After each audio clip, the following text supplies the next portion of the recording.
बोलिए श्री कृष्णचंद्र भगवान की जय। चैत्र मास के शुक्ल पक्ष की कामदा एकादशी का महात्म्य।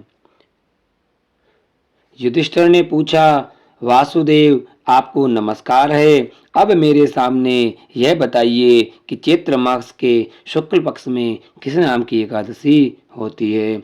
भगवान श्री कृष्ण बोले, राजन एकाग्रचित होकर ये पुरातन कथा सुनो जिसे वशिष्ठ जी ने दिलीप के पूछने पर कहा था।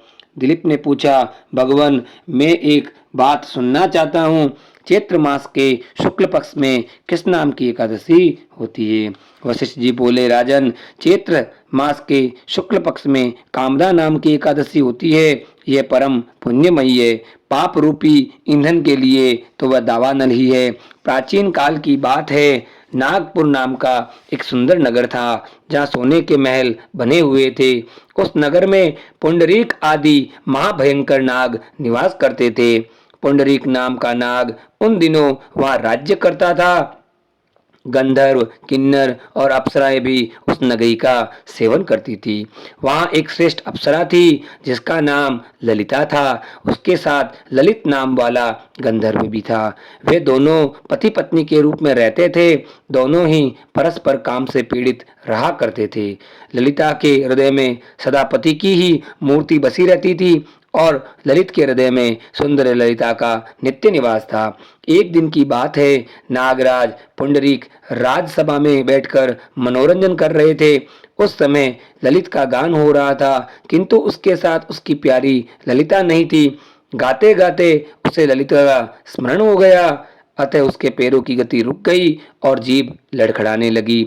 नागों में श्रेष्ठ कर्कोटक को ललित के मन का संताप ज्ञात हो गया।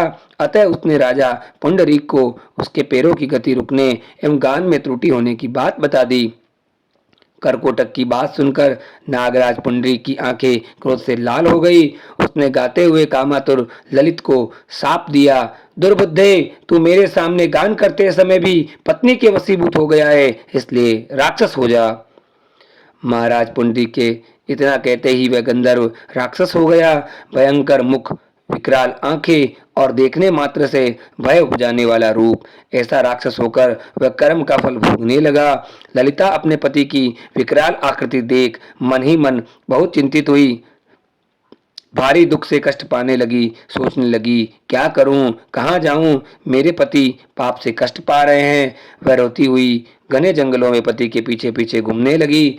वन में उसे एक सुंदर आश्रम दिखाई दिया जहाँ एक शांत मुनि बैठे हुए थे। उनका किसी भी प्राणी के साथ कोई वेर विरोध नहीं था। ललिता शीघ्रता के साथ वहां गई और मुनि को प्रणाम करके उनके सामने खड़ी हुई। मुनि बड़े दयालु थे।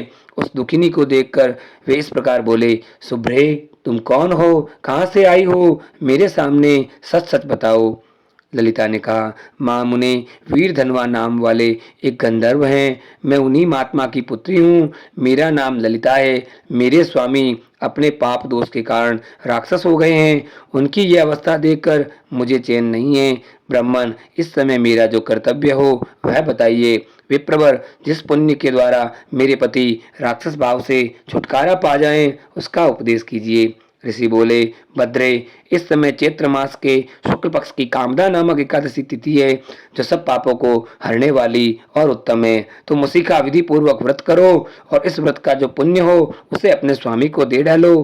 पुण्य देने पर क्षण भर में ही उसके पाप शाप का दोष दूर हो जाएगा। राजन मुनि का यह वचन सुनकर ललिता को बड़ा हर्ष हुआ। उसने एकादशी को उपवास करके द्वादशी के दिन उन ब्रह्मर्षि के समीपी भगवान वासुदेव के श्री विग्रह के समक्ष अपने पति के उद्धार के लिए यह वचन का, मैंने जो ये कामदा एकादशी का उपवास व्रत किया है उसके पुण्य के प्रभाव से मेरे पति का राक्षस भाव दूर हो जाए। वशिष्ठ जी कहते हैं, ललिता के इतना कहने से ही उसी क्षण ललित का शाप दूर हो गया। उसने दिव्य देह धारण कर लिया। राक्षस भाव चला गया और पुनः गंधर्व तत्व की प्राप्ति हुई। नृपश्रेष्ठ वे दोनों पति पत्नी कामदा के प्रभाव से पहले की अपेक्षा भी अधिक सुंदर रूप धारण करके विमान पर आरूढ़ हो अत्यंत शोभा पाने लगे। ये जानकर इस एकादशी का व्रत का यत्न पूर्वक पालन करना चाहिए। मैंने लोगों के हित के लिए तुम्हारे सामने इस व्रत का वर्णन किया है। कामदा एकादशी ब्रह्म हत्या आदि पापों तथा पिशाच तत्व आदि दोषों का भी नाश करने वाली है। राजन, इसके पढ़ने और सुनने से वाजपेयी यज्ञ का फल प्राप्त होता है।